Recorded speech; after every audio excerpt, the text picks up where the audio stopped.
Hi, this is Eric at Frog Valley Tropical Fruit Farm, and this is Florida Natural Farming. Today I'm going to do a video on how to grow ginger and how to divide it and the amazing health benefits of ginger. So we grow a lot of different types of ginger, but the one we have the most of is the Galangal Ginger, which is this ginger right here. And it all came from one gallon container that I bought. And Galangal Ginger is Alpinia galangal is the Latin name, and it has amazing health benefits. It's just there's studies that it's anti-cancerous, and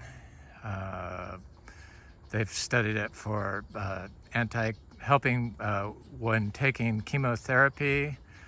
Has antioxidants that help your body function better, and laxative effects. It's got all kinds of medicinal attributes that I'm going to provide a link in the reference section at the bottom of my YouTube description for this video, and it lists a lot of amazing compounds, bioactive compounds, phytochemicals in all the gingers. But the Galangal ginger, which is what this is just loaded with phytonutrients and health benefits. I'm sitting here with my little boy Romy. He's much better after he's been going to school for the last few days every day. I gave him 3 days off for the Thanksgiving holiday, and he probably shouldn't have had any time off because he was kind of stubborn, but he's back to being his good little self again. So this is what we use for fertility. He's about 11 months old now, and I measured him yesterday. He's 26 inches, and so I figure he's going to mature at about 31, 32 inches would be my guess. He was super tiny, about the size of a cat when he was born. He was Pepsi's first baby, and he's just super sweet and nice, and a really awesome little red bull and miniature zebus. So the miniature zebus is what we use for fertility, and I found that their manure makes tropical fruit trees produce fruit. So I tied him up to this jackfruit tree, and it's started flowering.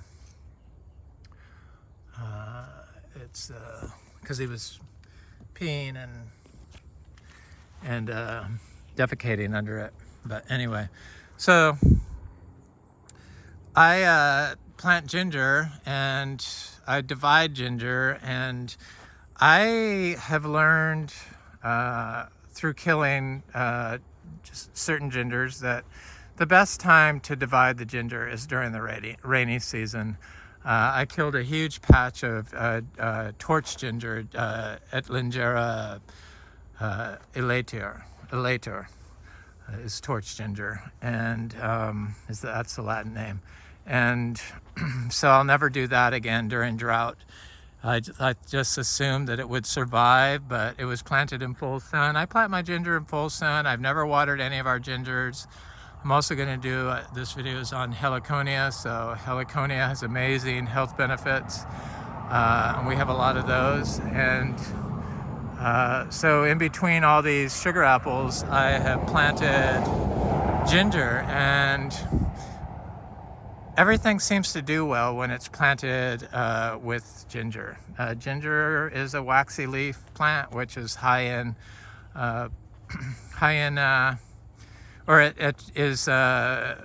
waxy leaf plants are more likely to have relationships with fungi, and that's what we focus on, is the health of the soil health, and building fungal dominant soil. So low nitrogen inputs, what we get from the zebu manure is 5% max, just like compost, and it does not burn plants. You could put it on fresh and it will not burn the plants. So it's a slow release fertilizer, so you're not going to get all that nitrogen. Even if you watered it in, it'll just make the plants grow really fast. We do small amounts of nitrogen though. 20 pounds of manure a day.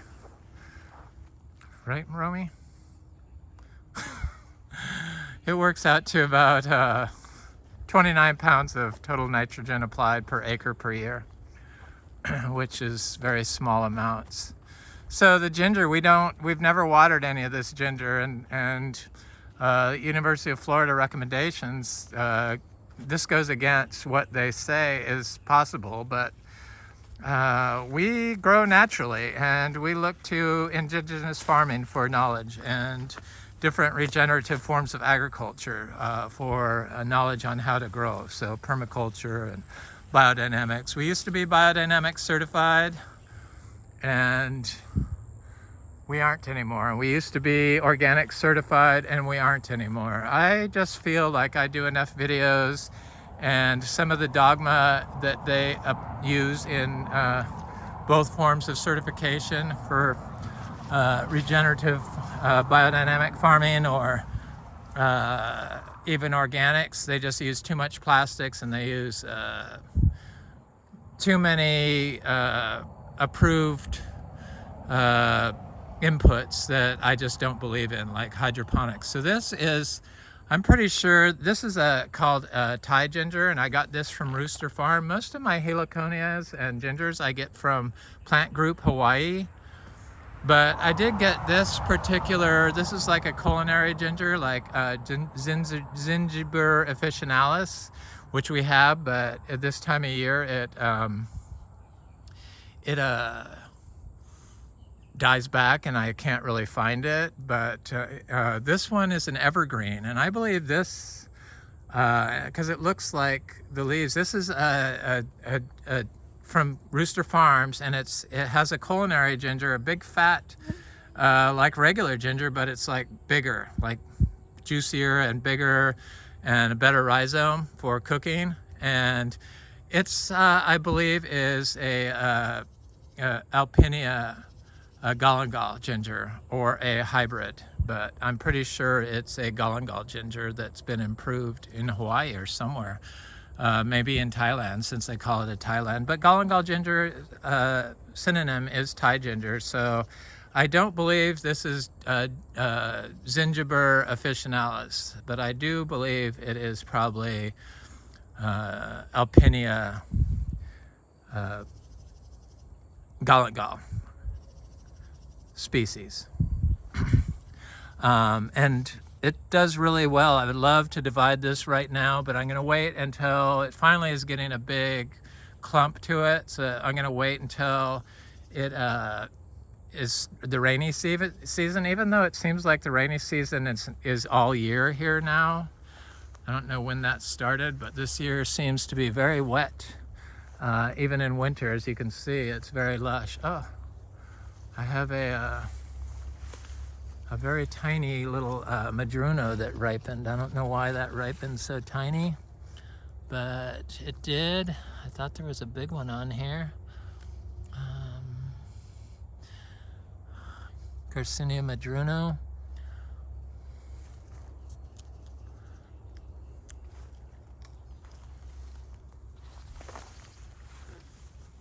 Had a seed in it. That was about it. All seeds. So I have another one of those Thai gingers over here, that the Alpinia Galangal species, cross species. I'm not sure, but it took a while to get going. It was in full sun. It's not planted next to a banana, and it just has taken forever to take off. It was planted at the same time. And here it is, and it's like trying to poke up out of the weeds. But this ginger also, this Galangal ginger, is, you know, it's stunted too. So it might be just something in this little area of plants. This black zapote is the smallest one. It's planted right next to a nitrogen fixing tree. I would think it would be the biggest one, but it's not. So it might just be location. Location, location, location is everything. This was a lawn for 50 years, so everything was highly compacted, and it was killing the giant live oak trees. Well, the laurel oaks. Technically, they're not live oaks, but they have their leaves year round, and they're native oak to Florida.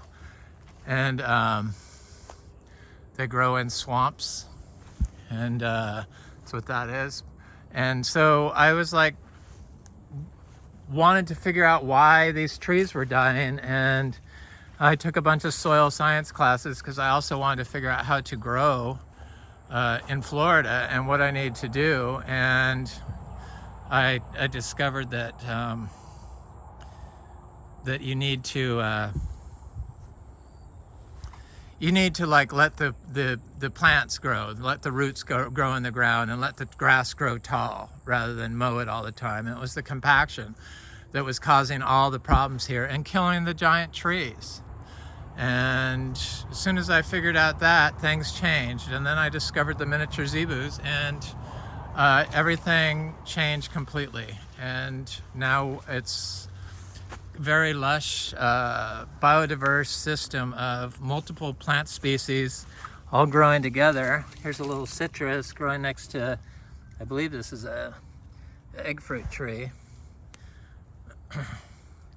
Growing next to a nut tree, growing next to a bread nut tree, a nut oil tree rather, and growing next to a cha-cha, growing next to ginger. All planted together. Plants don't compete, and you don't have to water ginger if you aren't using salt-based fertilizers. For some reason, our Western form of farming doesn't look to the East for indigenous knowledge, or even to our own indigenous knowledge on how to grow stuff. And we don't look at the whole system. So we take a whole systems approach, which I learned from biodynamic farming, thank you, on how to grow stuff. So we just don't look at one plant and what's wrong with it, or one micronutrient at a time. We look at the whole system, the whole picture, what this system is doing, what the driving the lawnmower does, what the applying of copper does, what the applying of nutrients does. It basically, that stuff basically puts other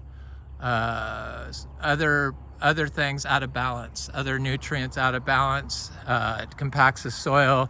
It changes the pH in the soil. It just is detrimental when you take a one item mechanical approach to farming rather than a whole systems holistic approach to farming, which is what I do here. And it works, and we don't have to water. So I'm going to go look at some more gingers and some heliconias I have planted about. And I'm not sure how many gingers we have. I think we have, I don't know, quite a few, but I had my rarest one, I think it's Zingiber rugosa, the ruffled leaf one that I think I killed, or it died during the drought. It was little. Usually stuff doesn't die during the drought, but I had just planted it. And I believe that's before I learned to remove all the soil from around the plants before I plant them when I buy them from the nurseries. So I take nursery grown trees or nursery grown heliconias. They usually come in rhizomes from Plant Group Hawaii, so you don't have to worry about it. And but like definitely trees and plants that come in with, it's usually cocoa coir or peat. I rinse I throw that soil away because it's full of chemicals. So if you don't remove that and you plant them into the soil here, and you're doing a dry farm system that we do here, look at my cacao, is getting big. Some dropped off, still flowering, plenty stayed on. There's a lot on here for such a little tree. So when you plant the plant into the ground, that you have the soil from the nursery, or even the soil from from my own soil. It's meant to be topsoil. That's why it's above ground. But the nursery plants also contain nitrogen salt-based fertilizers and microplastics because they're all grown in plastic pots. Here's another ginger. I believe this is that same ginger. It prefers to be grown in shade, I've noticed. This is that Alpinia, Alpinia Galangal hybrid or improved Galangal Ginger, which has a huge fat rhizome that's better than I found than the Zingiber officinalis, and it doesn't die back. It's an evergreen. I got this from my friend Frank. It looks a lot like Etlingera elatior, which is torch ginger, but it's not. I'm pretty sure that that's the Thai ginger. I'm going to look at my aroids a little bit here. I have some little wampy seedlings coming up, I see. That's that breadfruit tree. There's another wampy. Those are the pink wampy, so it's W-A-M-P-E-E. I can't think of the Latin name, but it's not the same as W-A-M-P-I. They're two different species. Boy, they're looking good. I love these aroids. The Queen Anthurium. Since I put it in the ground, it's got a new leaf coming out. It looks really nice. Anthurium warocquianum. And this is Philodendron gloriosum. It's got very nice white veining on it, and I can't wait until these all spread through here. I'm just so excited about them. So anyway,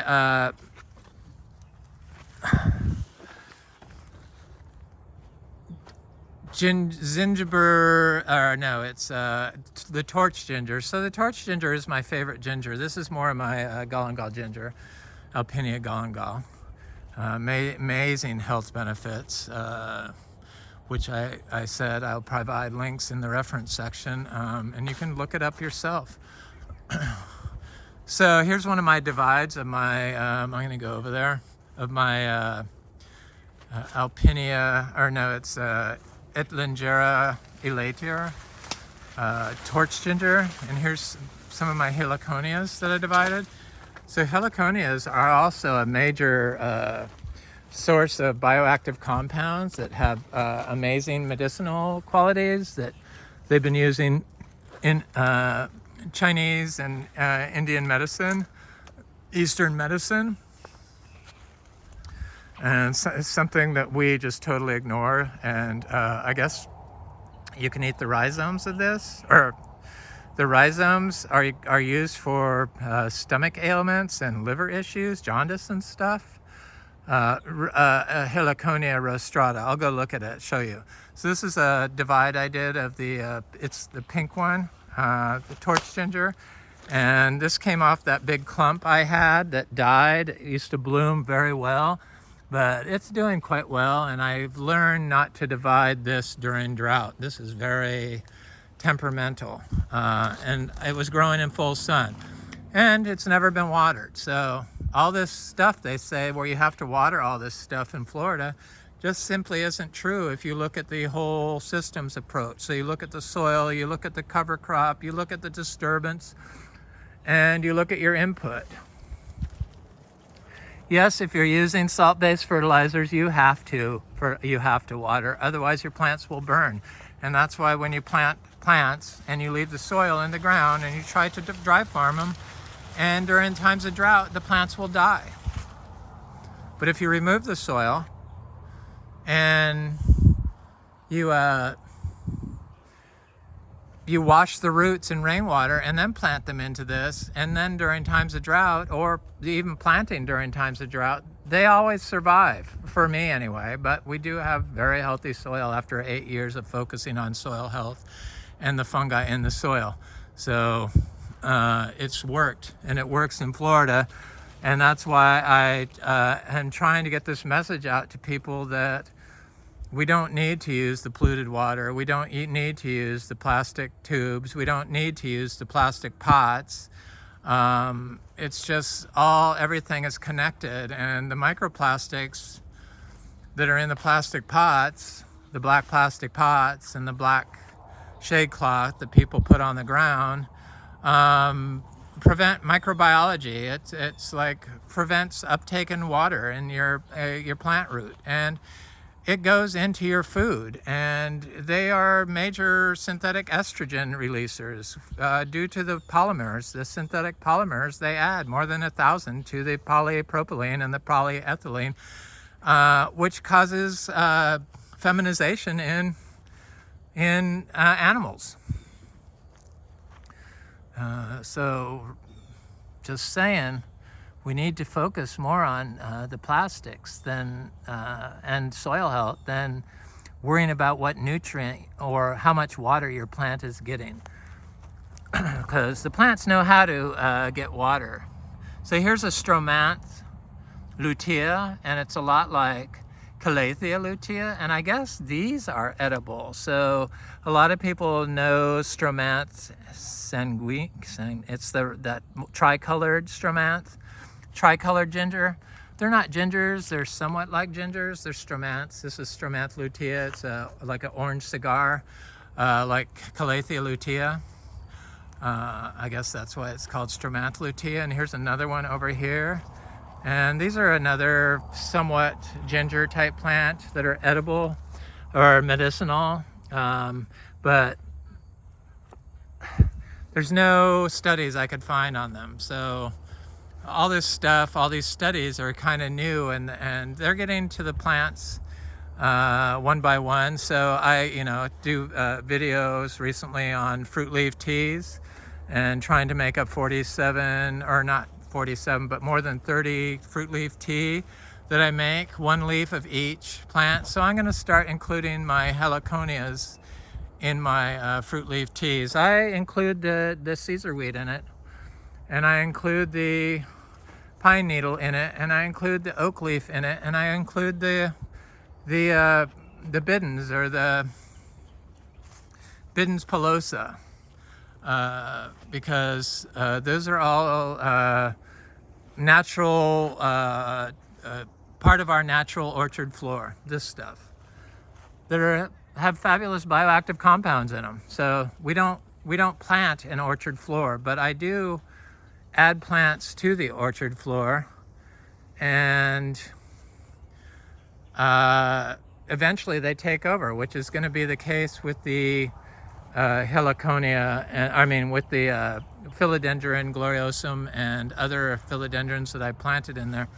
So here's a little mango seedling I see growing in there. Here's a banana I recently planted. So this is a divide I did during the drought. I do divide heliconias during the drought because I have so many of them. And I found that they generally live and they don't kill the parent plant. And this is one I did 2 years ago. This is one I did last year. I usually try to do them every year just to thin them out and spread them around. Here's a torch ginger that I divided. This is the pink torch ginger again, Etlingera elatior. A lot of people, I did a search on torch ginger on YouTube, and a lot of them show the cone ginger, the Zingiber. It's like the shampoo ginger, but that's a Zingiber, not a Etlingera. Etlingera is torch ginger. Awapui is not a torch ginger. A red ginger is not necessarily a torch ginger. So I'm gonna go look at that.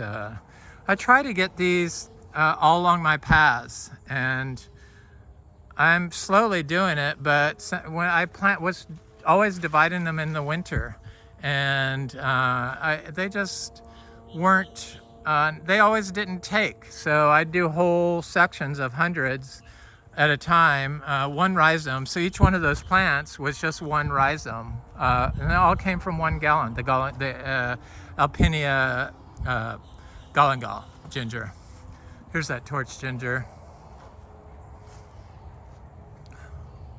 It looks great. It's got a lot of new growth. It didn't seem to mind. And I planted that during the drought, but I also planted a bunch more. I planted like 10 of them. I divided my big giant clump of torch ginger that was flowering and in full sun. And during the drought, it's not smart. And the big clump died, and most of my divides died. The giant Etlingera torch ginger is a little more delicate than the Galangal gingers, I've noticed.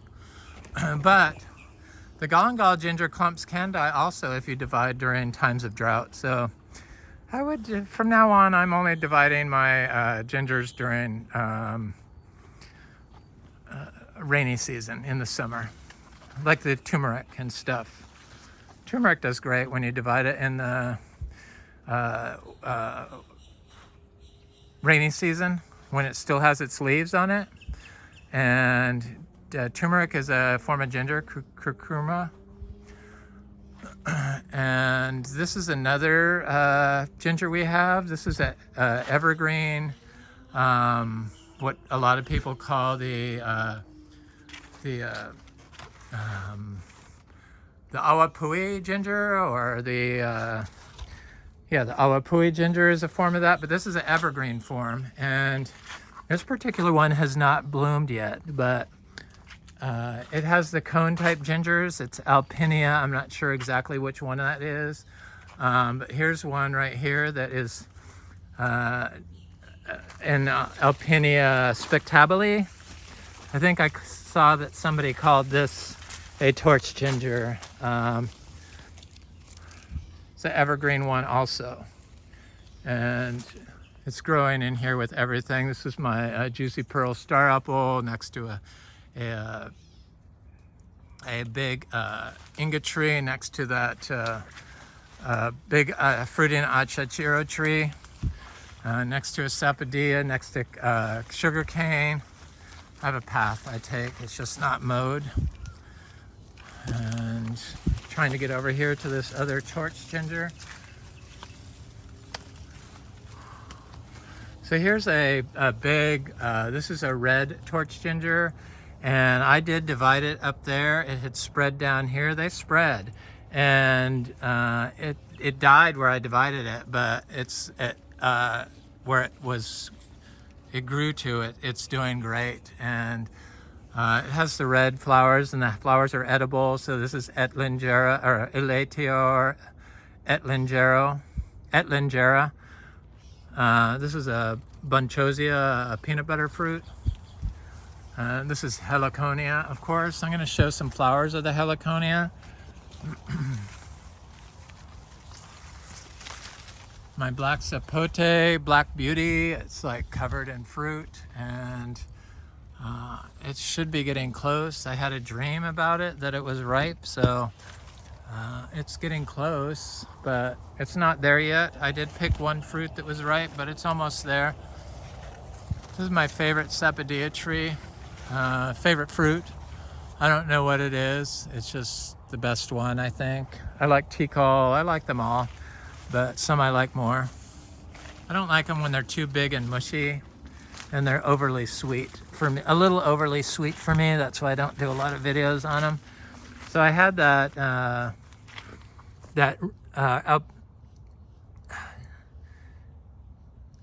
Zingiber rugosa. It's the ruffled one right here, and I was really surprised that it didn't survive.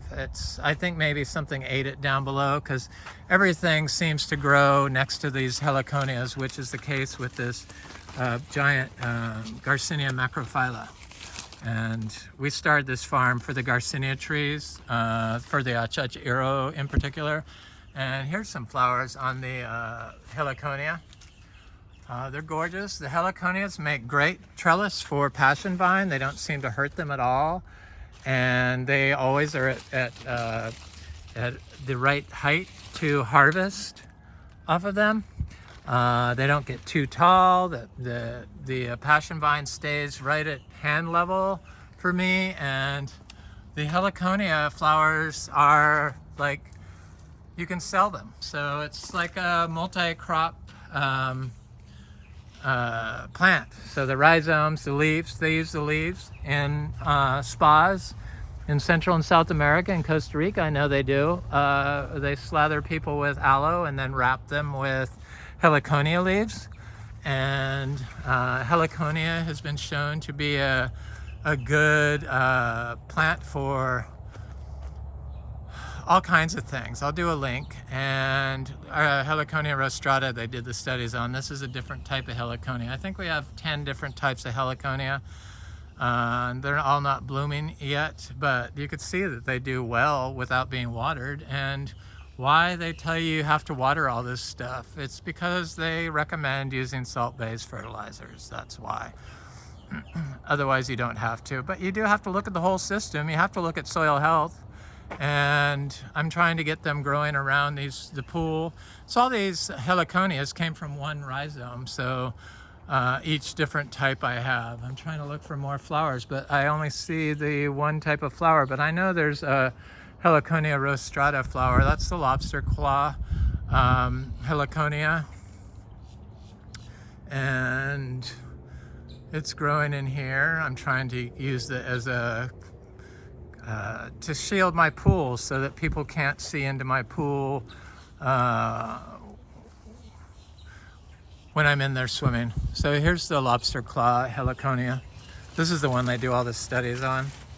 I have a dwarf one of this and this big one. The lobster claw Heliconia spreads like the red torch ginger.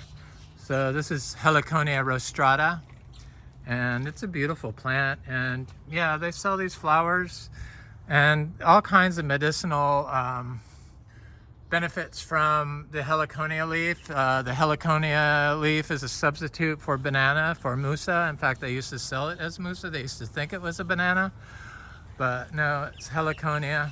This one in particular gets 20 feet tall. These are not plants for a small yard. But they have some that are smaller that don't spread. These are mostly clumping. They're like bamboo. Some are clumping, some are spreading. But Plant Group Hawaii sells them, and they used to have like all of them available all the time. But since everyone went into this panic mode of needing food or needing to start food for us, they seem to be always out of the Heliconia. My mangoes are setting fruit. This is the sugarloaf mango, which is exciting. I'm so excited about that. And I see little fruits on my Venus mango. So this is Zingiber. It's that one with the giant cone. It's like a shampoo ginger, but it's not shampoo ginger. But it's the same type of thing. It does the same. This is Zingiber. Awapui is Awapui, and this one's something else. I can't think of the name of it offhand, but I believe this is evergreen too. Obviously, it's still green. Calatheas are somewhat like gingers, but I couldn't find anything about the calatheas. So I had the Calathea lutea planted, and this is the Calathea green orb gets nice flowers on it in the summer. The green orb flowers that they use and sell for cut flowers. This is it right here. For some reason, the rabbits do not eat this one. They do eat the stromanth, and they do eat a lot of gingers. And I had the Calathea lutea right here, and I think it's coming back. This is turmeric, so Curcurma, turmeric. There's a lot of different types they have. I need to divide this before it's all died back, but I should have did it in the summer, but I'm going to do it because I have a big patch of it there, and it can definitely be divided because there's a lot of it. I have a little African peach right here, Nuclea latifolia. It's more of our turmeric. I'm gonna look at one more ginger. It's what a lot of people think of when they hear torch ginger. It's the red flowered ginger, but the rabbits have been 9 on it, and of course they always like go for you're like, you know, the one that's like you just planted, or maybe that's what happened to my my rugosa ginger. So these acostas are not spiral gingers. They're not gingers and they're not edible. There's one that can be used for medicine, but they're high in calcium oxalate. So I do not make teas out of those. They're not, they used to be classified as a ginger, but they are not gingers. That's the red cone flowered one. So I have this low growing ginger. Not ginger, but heliconia, and this is Heliconia rostrata, and I'm not sure what that is, but it's a divide I did last year during the drought, and it's just now getting going after a long summer of rain and a wet winter now, it looks like. Here's some more heliconia divides I did. I'm surprised there's not more flowers on them, considering how warm it was. Here's this one. This is that short heliconia. I can't think of the name of it, but it's nice, but this one spreads everywhere. So if you want a ground cover that's good, that doesn't get too high for your fruit trees, this might be it. I don't have any fruit trees planted around my house here because I didn't want it shading out and covering my house with a big tree. So I have coconuts, so I do have some fruit trees, but they don't seem to mind the heliconias. Everything seems to like to grow in with the heliconias. I guess I have something growing here, but that doesn't look like a fruit tree. Let me go over to this last little ginger that I know where it's at. Look at the awapui if it's not completely gone. So this is my Alpinia. This is the little ginger that the rabbits are getting with the red flowers on it that most people equate to torch ginger, but it is not a torch ginger. I probably should move it somewhere where the rabbits aren't like congregating. Looks like they live right there and chew on it. So I had the awapui ginger here, but it's already died back. We're starting to die back. You know, it dies back every winter. It's not an evergreen like Spectabile is evergreen. Alpinia, Zingiber, like awapui, like I showed you that red flowered one. Anyway, this is Eric at Frog Valley Tropical Fruit Farm, and this is a video on how to grow ginger and heliconia and the amazing health benefits of both of them. I hope you like, share, and subscribe, and please grow healthy for Florida and Florida's ecosystems and your health and the health of the future of your children. Anyway, have an excellent day.